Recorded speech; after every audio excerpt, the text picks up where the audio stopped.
Hi, welcome to the Dangerous Skills Podcast, where we talk about life, faith, and your very own personal security.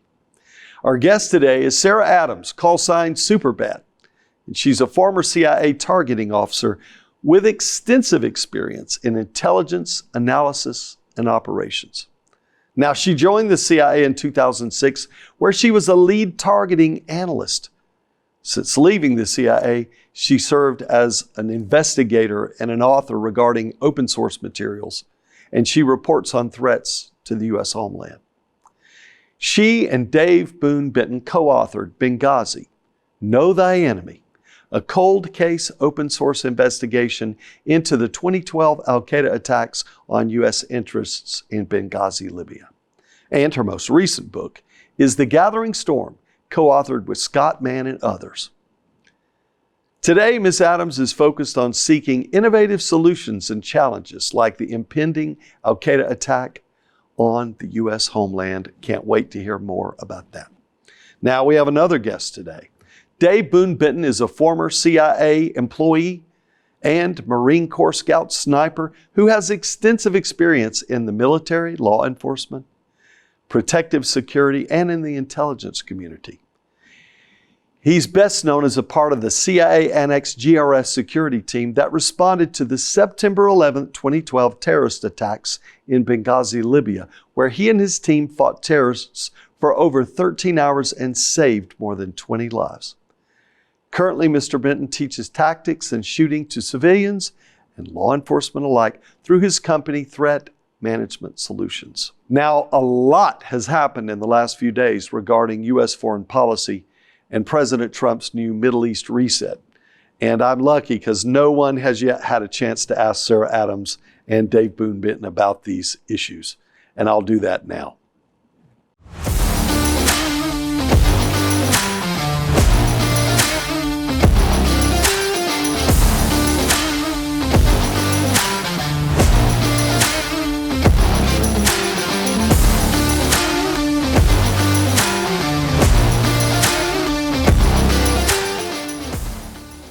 We are so glad to have Sarah Adams and Dave Boon Benton with us today.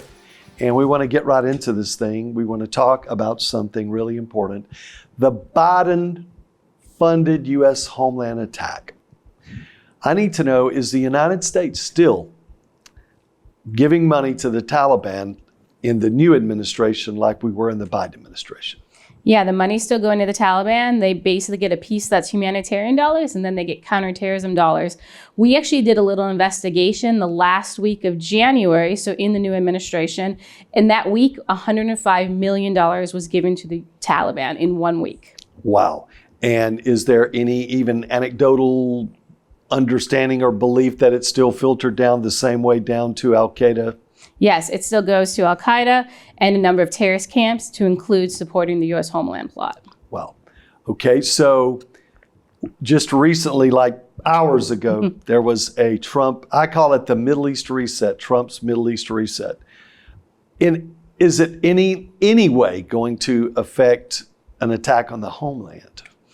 Now, most of it was economic dealings, right, in business relationships and bringing more dollars into the U.S. government. So on the economic side, I don't really think it affects that way. But how we opened a relationship with the new president of Syria, who actually trained some of the homeland attackers, we just enabled him and said, hey, you're still good with the attack. And that's very concerning to put him in that position. Still discussing President Trump's Syrian reset. Is the new approach he's taking to Syria, is that any better? Does it help? What is it like? I'd love to hear from both of you about this. You want to go first, Boon? No, it's not helping in a positive way. If anything, it's just reinforcing that we lost in that part of the region, and they're only getting stronger. So, Jelani was HTS. He was an affiliate of al-Qaeda. He's still that same tyrant. He's still that same dictator. He's still that same terrorist. Just because you put a suit on him doesn't mean he's reformed. And your input? It's part of the same thing. What I question is all those years Assad was in power, we didn't need an official relationship with the Syrian government. Why just a few months into a terrorist regime is it so important to have diplomatic relations, right? It's too fast. We're not prepared. Nobody's collecting on how much Al-Qaeda is growing in the country. Do you know, just since he took power, they established 30 new terrorist camps inside Syria that quickly. And our government is almost ignoring this growth of terrorism happening in Syria because they want so bad for this new leader to be something different. And he's just not. He's always been a terrorist. He's been Al-Qaeda. He's been ISIS. And he's not going to change. So obviously he can't be trusted. Well, of course not. I mean, one thing I always try to explain to people, so when we did our investigation in Benghazi, right, we've come across about 175 terrorists. Only one we think left terrorism out of 175. It is extremely rare. It's almost like joining a cult. You go into Al-Qaeda, you stay Al-Qaeda. There is not an exit. You are in it for life. You are in it for the jihad, and you're not going to give up.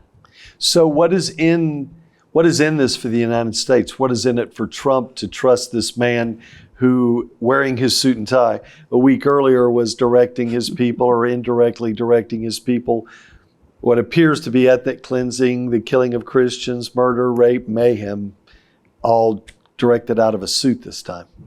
So part of that is that around 2008, America decided they wanted out of the counterterrorism game. So they started reconciliation with the Taliban back in 2008. We want to focus on near peer. We don't want to be involved in terrorism anymore. So if you look at Afghanistan, we gave it back to the Taliban. If you look at Syria, their thinking is if we can put someone in power that can keep that region stabilized, we don't have to worry about it. And then we can possibly use them as a proxy against Iran. Both of those are flawed. Yeah. And one really interesting thing is when Giuliani went to do his blitzkrieg in Syria, he actually worked with Al-Qaeda on that. He worked with the Taliban, and it was also approved by Iran. So our government believing they could use Giuliani against Iran is almost laughable when he is working with Iran and actually had Iran's blessing to go into Syria. So our government also doesn't actually seem to understand what Iranian intelligence is really working on the ground and how close they got to these terrorist groups. They decided to use them as a proxy well before our thinking to do it. They're way ahead of us. I heard you once say, it's not so much the government is evil as they are incompetent. I'd love to hear more about that. Yeah, that's just my uneducated opinion. But I think that we say they're incompetent, but they're incompetent because they have bad policy. And the bad policy is what drives a lot of these things that we see going on. That's what, well, okay, and I'm not anywhere near the expert. You are the experts, but even to me, that's what it looks like. So it must be true. Well, and also remember, we have a track record of seeing this and understanding this. So when Gaddafi fell, right, our government painted it as, oh, this huge step to democracy. They backed the government at the time, but that government was aligned with Al-Qaeda. So to this day, our official relationship with the Libyan government is the Al-Qaeda side. Then we saw it happen in 2021 in Afghanistan, and now we're seeing it happen in Syria. So we're just watching history repeat itself and wondering why so many people haven't watched this happen for the last dozen years like we have. Well, just to give you another example, so bad policy had us abandoning our allies in Afghanistan, and then we want to focus on near peer. But if you look at Afghanistan, Afghanistan borders Russia, Iran, and China. 3 of our near peer enemies. Yes. And then we gave up Bagram, which was strategic. It's just bad policy. And now we're going to talk a little bit about The Gathering Storm. Let's pivot to the new book. Tell us what our readers can expect from the book. Yeah, so basically this was a project put together by Task Force Pineapple. They're involved in a lot of initiatives to help our veterans. But as Boon had pointed out, right, we abandoned our allies. It caused a lot of pain to our veterans, moral injury to our veterans. So they decided to put together this plan because a lot of Americans are starting to hear about this plot, but they have a lot of questions like, where do I get started? And you could be a little paralyzed on how to deal with that. So this book is great. It kind of talks about the upcoming Homeland plot by Al-Qaeda, and then it walks through a lot of questions that you might have as an individual to prepare, as a community, the law enforcement realm. And then it does this really great job of doing lessons learned from prior attacks. So you don't just have to guess. You can see, oh, this is how it was done in the past. Maybe I can take a lesson from that. Well, I think that's something a lot of people are very desirous of getting, and I hope their marketing team's doing a good job, because people need to read this book. I plan on reading it.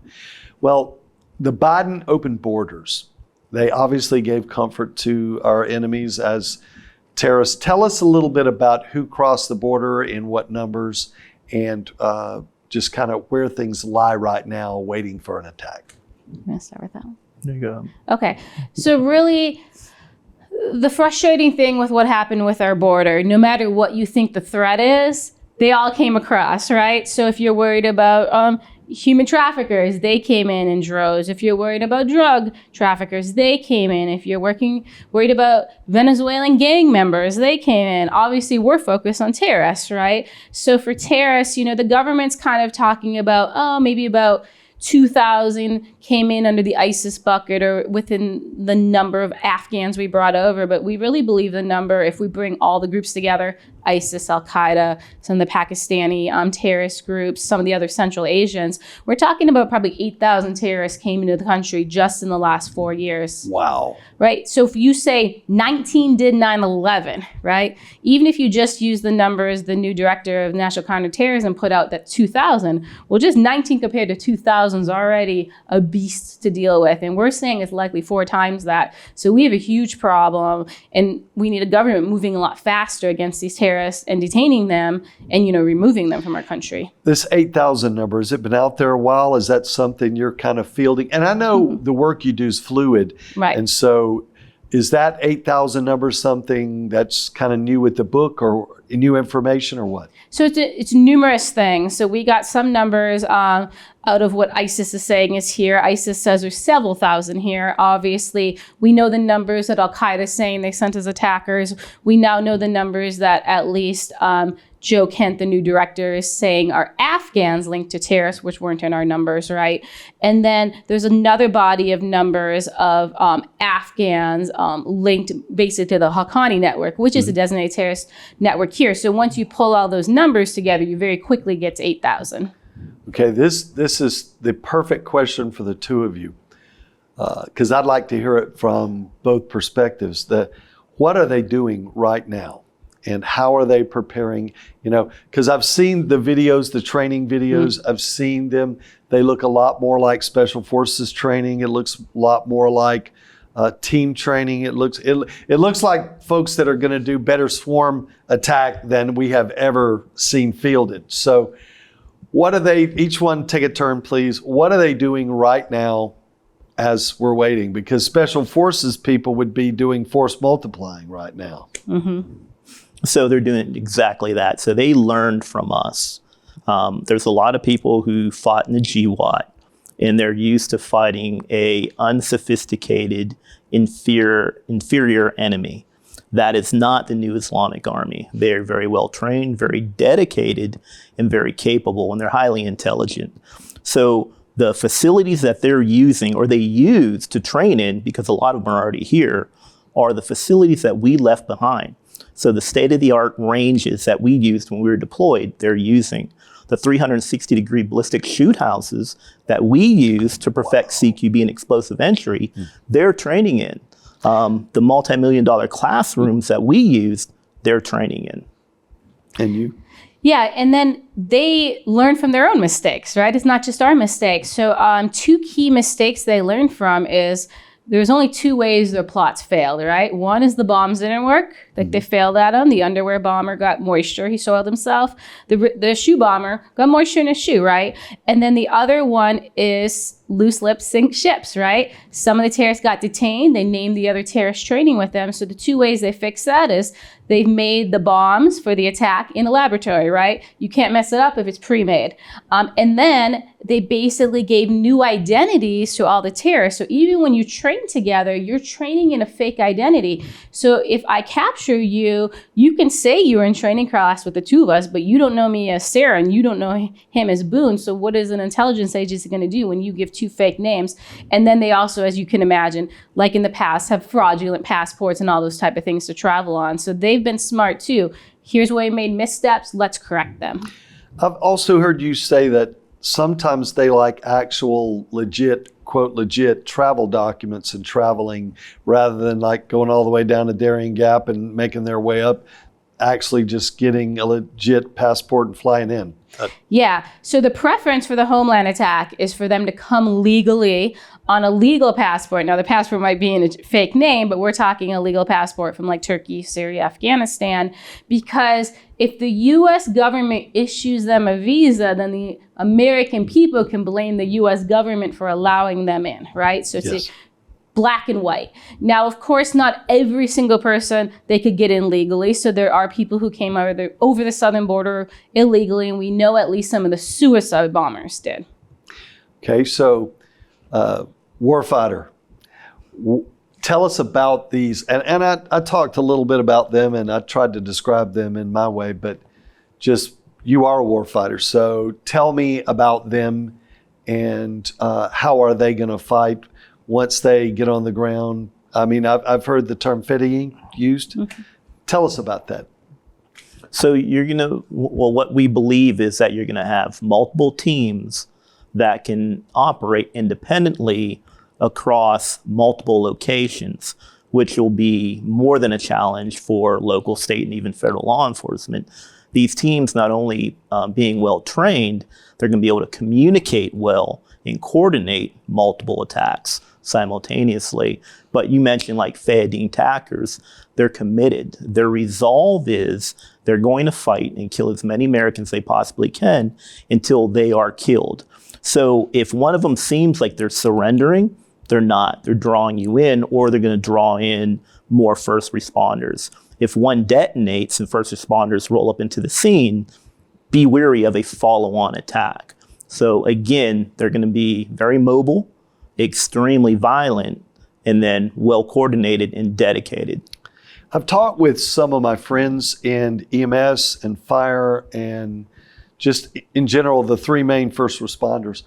And I've asked them, okay, if you came into a situation like this, two guys take over a school and they herd people, they shoot some people in the front yard in the leg.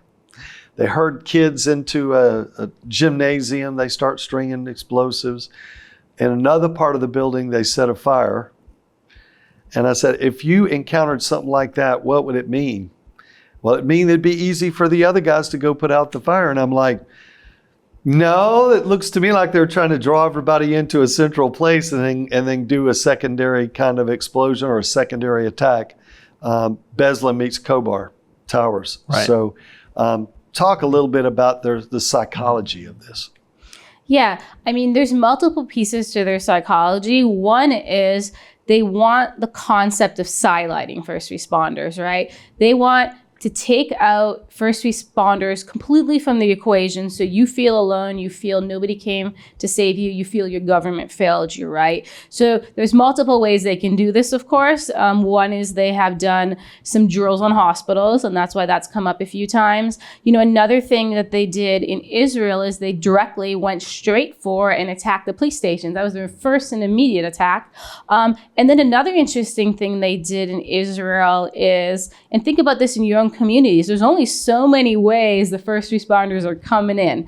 So they set up along those roadways and attacked the first responders as they made the response, right? So a lot of people actually didn't think there really was much of a response, but it was really because Israel hasn't been honest completely and said we lost a lot of first responders when they ran in to help. And, we lost, of course, a ton of first responders in 9/11. So we know the damage that causes just in general to the response. Well, I'm just kind of nonplussed. I'll tell you what, we'll go to a commercial break and come back and I'll try and gather myself. Hi, this is Charles Powell, and my first book in the Dangerous Skills book series is entitled Fearing What the Night Brings. It tells the story of my life undercover in the war on drugs and working as a cop in Houston, Texas. I also write about some painful childhood experiences which might begin to shed some light on why I sought out dangerous living in the first place. Dangerous Skills, Fearing What the Night Brings comes out for release on June 27, 2025 on Amazon.com, available in paperback, for Kindle, and in audiobook. Buy 2 copies, give one to a friend. All right, we're back with our guests, Sarah Adams and Dave Boon Benton. It's a real pleasure to have you with us today. Thank you for your time and your comments. You mentioned October 7th, Israel attack a few years ago. And go ahead and rip the Band-Aid off for us. Go ahead and just tell everybody the truth. It wasn't just Gazans, it wasn't just Palestinians, right? Yeah, the best way and the most honest way to talk about October 7th, it was the dress rehearsal for the U.S. Homeland attacks, right? That's crazy. So what they did in Gaza, they want to do 10 times the size in America. Doesn't mean they will. America's a different beast. They can have ambitions. Doesn't mean, we won't have people here to put them down. But when you look at that attack, the official number hasn't even come out yet, but the number of terrorists involved is somewhere between 6,000 and 7,500. Okay? That I have not heard any number anywhere near that. Yes, exactly. Wow. So obviously, most people know Hamas just over time, even if you aren't a terrorism expert, they're kind of lazy, they're not well trained. It's really why Israel didn't take some of the threats serious, right? It's like, yeah, there might be a little attack, but we are much more capable of handling Hamas. Well, what happened is other groups got involved in supporting and plotting this, including Al-Qaeda senior leadership, including the Taliban, including Iran, right? So they ended up going to the level of training Boon explained to you. They call it advanced urban warfare. It doesn't exactly line up with how we describe it, but that's what the terrorists call it. And they were at another level that even Israel didn't have the intelligence on, that they were training to that level. So at least the capabilities you saw on October 7th will be very consistent with what you see in the U.S. Homeland. So if you're shocked by that, you're really going to be shocked by who's been deployed here. Well, as much as it looked like Israel was caught flat-footed, and the way that the attacks were covered, even when you saw the attackers going back and, the film crews were there, the way it played out visually looked like, maybe there's, 1,000 people doing this totally. But it really is a swarm attack when it's 6,000 people. Yes. So October 7th, attacks in Israel, in the United States. And before, because the question I want to get answered is, what does that look like in Middle America?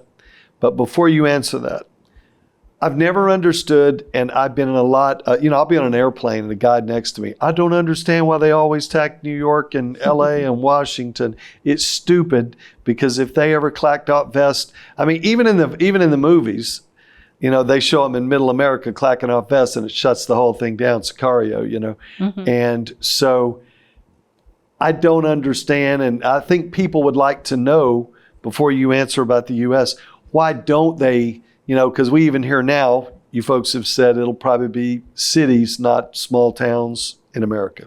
Yeah, we think there'll be more of the mid-level. And then we think the usual, like Washington, D.C. is a main target for the big 9/11. But a lot of it is to do with the fact they need to blend, right? They need to live in an environment for a while. When they went to Africa back in the day and did the embassy attack in Nairobi, they had to live there for 9 months. Now, think about putting a terrorist in a city for a year, right? There's certain cities you can put them in and they'll blend nicely. But, you have a cell of 8 guys in your town sitting around, not getting jobs. Yeah. the red flags go up. And a lot of that actually happened prior to 9/11, which could have, if you put all the pieces together, maybe done some thwarting. And so Al-Qaeda's like, we're not going to make that mistake again. So they have to settle at least in some of these larger metropolitan areas to fit in, and then their attacks have to be within some distance of it, right? Because you're moving weapons, you're potentially moving suicide vests, you got teams, you're doing casing, right? So you have to be in at least a decent geographical area to where you're living just to make it all go smoothly, not get thwarted, not make mistakes. Okay, Boon, so the things that people talk to me about, and that's really what what I wanted to try and do with you folks today, was to talk about things people out there talk about. And I know you answer these questions all the time, but my folks want to know, are they gonna go in a city and try to knock out the power grid and at the same time hit the water and at the same time hit a school or do a thing? What kind of coordination do you folks see taking place to, this, whatever particular city it is, are they going to try and take it out in a lot of different ways? So we have to amplify that a little bit. So we don't know exactly what the detailed plan is yet. Sure. But when we say multiple attacks at multiple locations, we're talking not only multiple locations in a city, but multiple cities. So there might be an attack in Houston. Simultaneously, there's attack somewhere in Virginia. There's another attack, in another city. So this is nationwide, which will create panic, chaos, fear, and a paralysis that will overwhelm the American response system and the American psyche and basically shut the country down. Yeah, and I think one thing that makes it more understandable, because we lots of times think the ground attacks in a city because we got used to October 7th, but there's still an aviation piece of the plot. And I think at least those of us who are older understood what they did with 4 airplanes. But remember, even in real time, we didn't know if it was 4 airplanes. We didn't know if it was 10 airplanes. We didn't know if it was 20 airplanes. We didn't even know what was going on, right? And so they're going to have the same type of airline plot, but it's going to be 3 times larger. So just think the chaos of, is this real? What's going on? What happened to that plane? Why did that plane come down? How quickly do you ground stop all the planes before something else happens, right? And now that is over the whole United States, right? Because these planes are above us. And so that's something we need to keep in mind too. There's that piece of the plot, which again will cripple responses and just cause chaos, right? Americans aren't going to know what's going on. Even on 9/11, it was so confusing.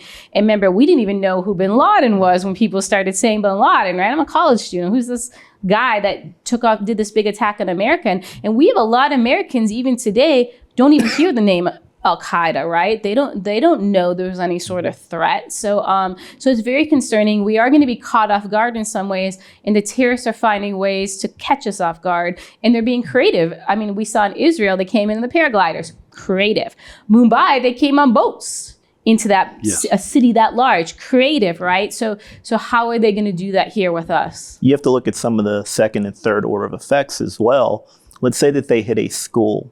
Obviously, it'll be devastating, for the casualties there. But think about all the parents trying to go to that school to see what happened to their loved ones. And then think about what that looks like when it comes to traffic. And then think about what that looks like trying to take casualties to a level 1 trauma center. And you just start amplifying and multiplying all these second and third effects. And then amplify that across the country.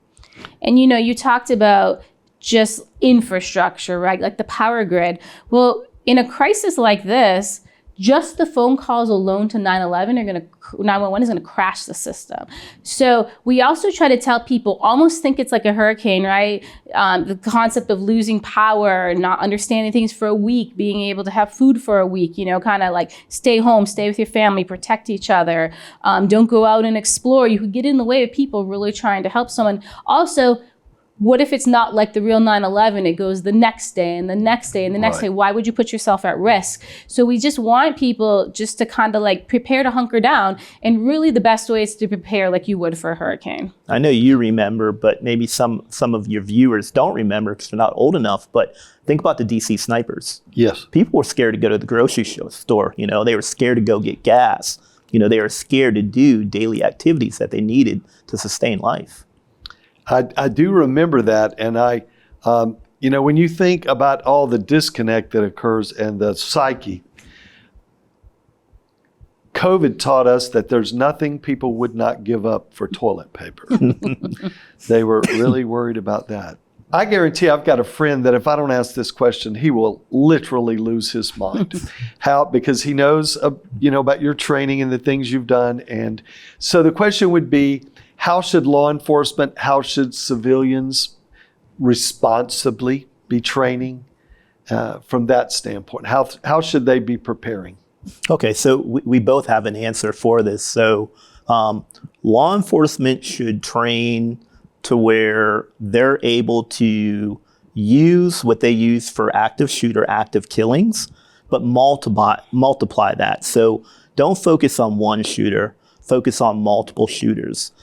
They need to be extremely mobile and reactive, and they need to operate independently. They can't wait around for authority from higher command. Yes. So they have to use commander's intent and decentralized leadership and eliminate the threat as rapidly as they can. They also need to have extremely hard skills. Now I know budget comes into this, but basically, if you're a law enforcement officer and you struggle on the state qualification course, you're lacking. Well, a lot of agencies don't even have long guns. And then those that do shoot them just enough to qualify once a year. And that is in no way prepared. No, that's definitely a liability. Law enforcement also needs to have the medical skills, like stop the bleed, to where they can treat penetrating blast injuries and trauma from gunshot wounds. And they need to have the kits in their vehicles and on their bodies. Now, civilians or law-abiding Americans, they should have a means to defend themselves, but they should be more concerned about removing themselves and their loved ones out of the hot area or the X, you know, where the killing is happening, and get to safety and understanding how to use cover and concealment. They should also be force multipliers and be trained and prepared to help the first responders when it comes to massive hemorrhage, penetrating trauma from blast injuries and or gunshot wounds. Well, everybody at my house is a warfighter. I've got some real skills there, especially my wife. What would your answer be to that, ma'am, about training and preparation? Well, sometimes it's just mindset, right? You need to prepare yourself and your family for what's coming, because you can't help anyone if you're just going to panic. And, you know, your family is going to turn to you and expect you to be prepared. I do love the stop the bleed, right? For everyone across your family. You know, it's even good, you know, for your teenagers. Another thing is, and I know it's cheesy, but it's just the concept of see something, say something, right? If you explain to your family this might happen, you talk to them about, hey, talk to me if you see someone loitering out of your school. Talk to me if you see some strange people coming into the hospital, asking questions. Talk to your pastors, anyone coming in here asking you about your security team. Another question we've had at churches is, do you live stream? If someone's asking if you live stream, you better call the police, right? All those type of things. Everyone is a sensor. The best way to thwart this plot, because we'd like to get ahead of it instead of respond, is people seeing things out of place. You know your neighborhood the best, right? You know everyone on that neighborhood. When something is different, you know it. It's at the back. Your hair is up at the back of your neck. Don't feel strange reporting it. Don't feel strange talking to people about it. We get tips all the time from people, and they're like, oh, we're sending it to you. We're not really sure, you know, if this is the level to go to the government. I'm like, no, this is the level to go to the government. Pass it. Don't feel bad doing that, because all those little pieces will come together and make a picture, and that's what we're hoping for. In my household, because my background is not the normal civilian background. So in our world, and just make comment on this, in our world, we already have a plan. And when day X happens, which is what we call it, when day X happens, you'll know it's happening. And, you know, everybody is supposed to start making their way back to the homestead. And some of them are miles away in another city. But people have responsibilities to do. You know, there's one last hit at the grocery store. And I know a lot of people would be like, no, man, stay in. It's like, well, a block and a half away, I want one more. I got to have more toilet paper at the house. And then we have, you know, all the normal things. You know, we have generator and fuel and different things. We're getting into solar generators and different other things. But we each have plans. We each have responsibilities. You fill up the bathtub water coffin thing, and you know, even the children have something to do to keep them busy. So we have a plan to get together. We have a plan to defend ourselves. We have a plan to be of service to others and a benefit to others, because it doesn't matter what you save or what you have if you're not helping somebody else. That's not what my belief system is. And so, you know, being a Christian isn't all about just what you don't do and throwing a lot of negatives around. It's about being proactive and being part of the solution in my world, in my belief system. So, okay, so we have a plan. One more thing I want to mention. So a lot of my friends are like, so what do I need to buy when I go to the grocery store? I'm not a prepper, but I have a little extra. And so I had a lot of friends come after me, hey, could you do something? So I got with some really learned friends, doctors and other ones, and I put a one sheet together, 2 sides, and it's about food and drugs. And so I'll inevitably give it to someone and they'll say, well, this is just stuff to buy. And I said, I didn't say it was magic. Well, then what is important about it? And I tell them, this helps you think on a day when you can't think good. And so preparation in this regard, talk to us a little bit about it. So having a plan. There's a lot of different things that go into that plan, and Sarah's real good at hitting a lot of those softer skills when it comes to the plan. But we don't believe in preppers and prepping. We believe more in being self-reliant, and that's a lifestyle. Yes. You know, prepping is kind of like, hey, I'm gonna buy a bunch of this and hoard it, and then if I need it, it'll be ready. Well, being resilient means that you're capable to produce things on your own and take care of yourself and not rely on the grid. And there's different levels to how much you rely or don't rely on the grid. So obviously you should have some foods that can last for about 2 weeks. But other than that, if we talk about long-term food, you need your own food source if you're truly reliant versus prepping. Yeah, and another thing is, it's really just the basics of the plan, right? Because everyone knows what they need to do, and then you're not spending your time stressing, panicking, scrolling on your phone to find out the next update, right? Because you're doing something to help each other, to prepare each other. Another thing is, it takes some stress off if you have younger people in the family, right? They've already rehearsed something, you've maybe played some what-if games with them, and it makes them, like he said, resilient, but it's really amazing, like how young people can cope with things if you train them, give them the respect of at least explaining, you know, something might happen. Now, they don't need to know the level of something like terrorism. It can just be an emergency, crisis, weather. You could use tornado to do your planning, right? That doesn't really matter. And then the other part is you need people to feel safe and secure, no matter what, right? You got to even if you all made a plan, you're ready to go, in that moment, you need to make sure you're okay, right?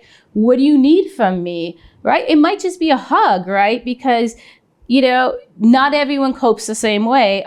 So you also I need to be there for my family. And then even after the fact, you know, what are we going to do to make sure if they were traumatized by the situation, right? Like I had a coworker in the last hurricane, and their house was hit by a tree, and he didn't really take a big deal about it because they fixed it right away.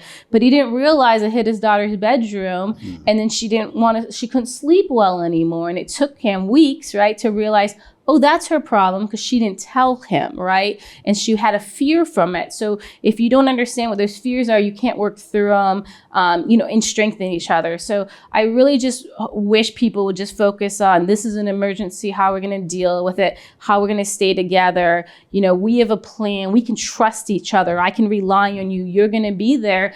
And now another piece of that plan is, you might travel a lot, right? Now, what's the plan? Make the plan with you not there. So then that fear is gone. Have it so cash is accessible, right?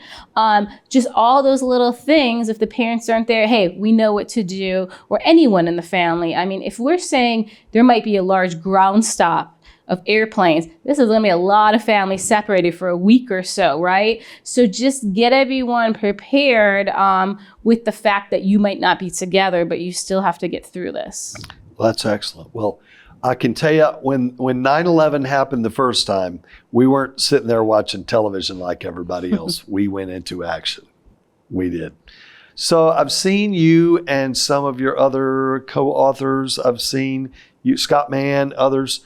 I've seen you folks talk about, okay, in the event of a major emergency, a crisis, wouldn't it be good if the powers that be had already had plans and they were already willing to use GWAT warriors in the crisis? In what ways and how, and what is the benefit, and how do they get started? So when it comes to the GWAT, you have a whole generation who have been in extreme environments and have dealt with threats like this.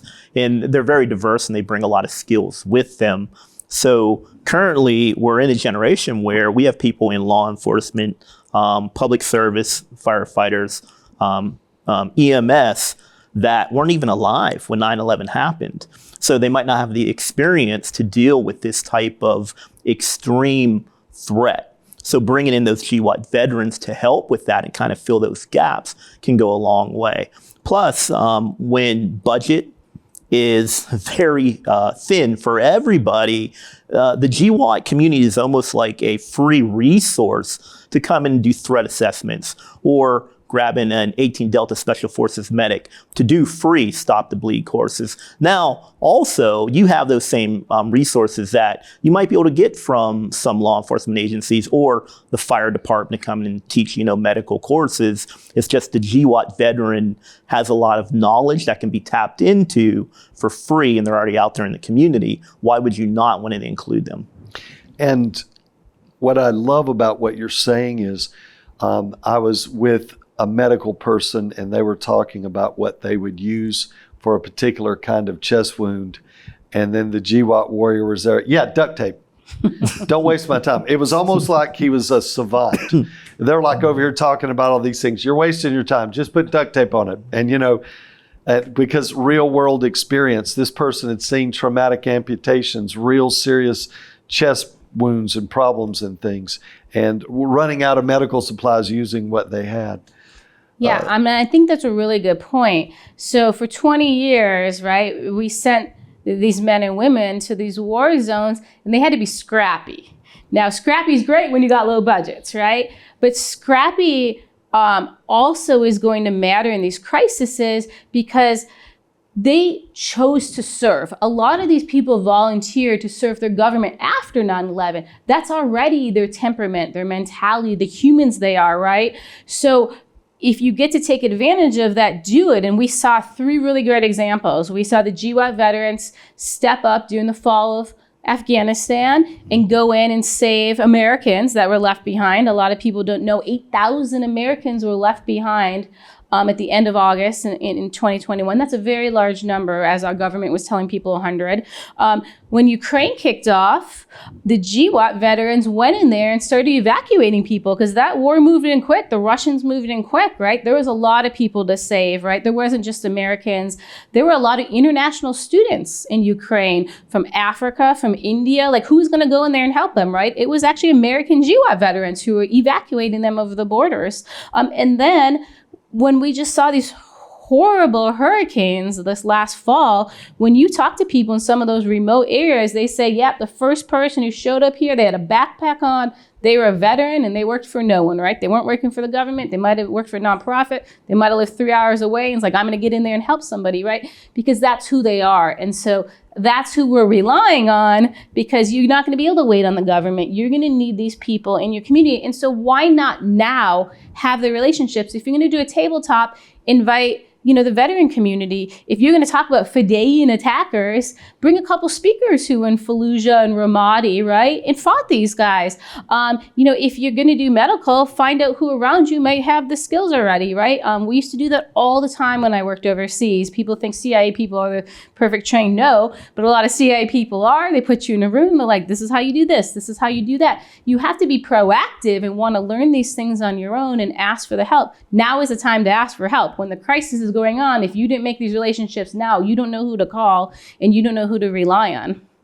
Is there a set of topics like here's a set of topics, or maybe it could be created, that local county governments could get together on? And is there a tabletop method, as per se, that could be presented to them? Okay, we're going to get together next month on the 7th. We're going to do a tabletop about Fedayeen attackers, or about medical and being scrappy and using GWAT warriors. Is there something that we could tap into that is a set of topics and a method? Okay, we get together every time. It takes 2 hours to do this or whatever, and this is our method. So the Gathering Storm book does exactly that, and that's the purpose for it, is to pose questions and then leave it up to you to solve the answers.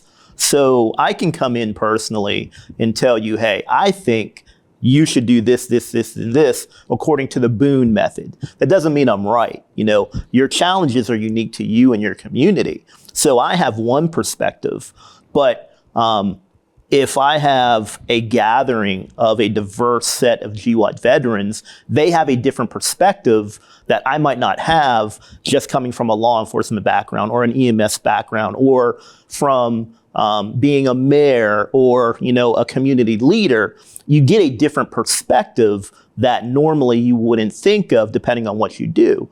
So that Gathering Storm not only covers case studies for law enforcement to see the lessons learned and the challenges they might have to overcome, but it's also kind of like a checklist of potential problems for the entire community to look at and say, well, me as mayor, how would I solve that? Or me as a sheriff, how would I approach that? Or me as a medical director, how would I approach that? Or collectively, several people on the Board of Education, how would we deal with that for our little piece of the pie in our community? So that really is a checklist to not answer the questions, but to ask the questions, and then collectively as a community to come up with and solve those answers. And work smarter, not harder. We are in the era of ChatGPT, AI, right? So all you need to do is say, I want to make a tabletop exercise in my community. I live in Franklin Springs. We are going to have a marathon. Here's the date. We want to model a terrorist attack by the Boston bombing. I want to bring in the mayor. I want to bring in the local hospital. I want to bring in the police department. I want to bring in the run organizer. Maybe it's a nonprofit for the school, whatever. And ChatGPT will walk through and make you your whole tabletop. And then the next time around, you could pick, hey, we have a military housing compound in our community. What if that had multiple phases of attacks? And ask it, build this out as a tabletop. It's really fascinating now with AI that not only can build out the tabletops, it can say, I've done this a lot of times, like, what were the lessons learned from this? What were the law enforcement failures of this? Because then you can actually teach those too as you're going through it. So again, you don't actually have to be the expert on embezzling. But boy, if you utilize AI, you can put a really great tabletop together to do with your local school for something similar. And so just take advantage of that. All right. We've had a great time. Thank you for being with me. I've got one more question for both of you. what is the latest data you're getting? What does it suggest in terms of, and everybody wants to say timing, but, and while I'll say those words, I'm not trying to tie you to that because I already know what the answer is going to be, but what are things looking like? How have things changed from like other appearances you've had? Has the picture changed any? And just the latest forecast, we're going to look right out the window and see what the weather is on this. What would you say about the coming attack on the American homeland? Sure. And, we're two different people. We'll have different opinions. My opinion is, at least on paper, they planned the Homeland attack for 2025, as we've brought up. They had planned October 7th for 2022 and pushed it a year, right? So you have a window it could push to. Another thing, though, we want to point out is two different things. One is there's suicide vests involved. There's chemicals involved. We believe they have a shelf life. Do we know the shelf life? No. But terrorists have to make decisions on timing based on the shelf life of the chemicals, right? Another thing that happened that was really interesting in our favor, as a country is, so, there was the New Orleans attack, right? So that terrorist cased New Orleans, he cased Tampa, Florida, he chose New Orleans. The government really hasn't been as forthcoming as they should, but from what we've seen, the ISIS branch in Iraq planned that. The mastermind who planned it actually ended up getting killed in a strike in March, right? Now, is he the mastermind for the other mid-tier cities in the United States? That would be amazing, right? We don't know for sure, but we could have thwarted multiple follow-on attacks just by the strike on him. And that's a thing, right? When you're proactive in going after these external operatives and external planners, you do thwart attacks. So I think that's a benefit, at least for the attacks we talk about where you live, work, and play, your local communities, your schools, your supermarkets. Now, there's the big 9/11 attack, which isn't as strongly ISIS controlled and focused, right? And that's the one we believe is in honor of Osama bin Laden. They want to take it to the US government. It's mostly a DC focus and the airline plot. We have not seen anything yet that we think is at least a thwarting that plot. So we still think it's on track and go, but we don't know the timing. I agree with what Sarah said, but I also kind of think about it a little differently. So we think of time from a Western perspective. When it comes to terrorism and these threats, they don't think in time like we do. So like Sarah said, everything we have right now indicates that they want to do it within 2025, somewhere within there. But anything we do or things that happen in the world can push it or maybe speed it up. But when it comes to terrorism, we think in 4-year term limits. When they think of it, they're thinking generationally. So they're patient. If things don't work in their favor during 2025, 26, 27, 28, they're okay with that. They will wait until the time is appropriate. So again, we believe it'll be, 2025 this year or 2026 next year. But if it doesn't happen this year, it doesn't mean it's not going to happen. If it doesn't happen next year, it doesn't mean it's not going to happen because of the way they think in terms of time. Yeah, the good part is the more you get them to push their timeline, higher costs, right? If they have very large number of people in America, they need to keep them here legal, right? Even if you came on a tourist or a business visa, you got to renew it, right? You're paying for apartments, you're paying for safe houses. There's suicide vests, there's automatic weapons, right? Those things could be found. So we want them to extend. If you can't stop the plot, let's extend the timeline, right? It gives more time for law enforcement, gives more time to make mistakes. It might even give more time for one of these terrorists to be like, yeah, I don't know what I was committed to, right? They put me on drugs when they put me in the suicide bomber camp. Now I have a clear mind again, right? I don't want to do this, right? And they might report something. So I always like to look at, our goal is to thwart it, right? How can we affect it? What can we do? And that's why we say things like harden the hospital. Because if they were going to target that, now they got to pick another target. When they pick another target, they got to recase. There's a lot of things involved in that are visual, right? That you could see and maybe report it. And so that's why we say everyone's a sensor and get involved in helping with this. One good thing with time, though, if it doesn't happen this year, that's another year we have to prepare. So the longer they take, the more time we have to get ready. And Israel made that mistake, right? They were getting little pieces that something was going to happen. They didn't think it was as big as it was. But boy, it pushed a year. They had one whole year to like harden, prepare, get ahead of it. And they really didn't take those extra steps. It was kind of a little hubris, right? Well, let's not make the same mistake they did, right? Let's be ahead of it. Hey, they want to, if this is going to happen, they're going to come here. We're going to show them never try this again in the U.S. Well, that's great. Well, thank you so much for being here. I could never find words to end this better than that. That's amazing. Thank you for watching the Dangerous Skills podcast. We'll see you next time.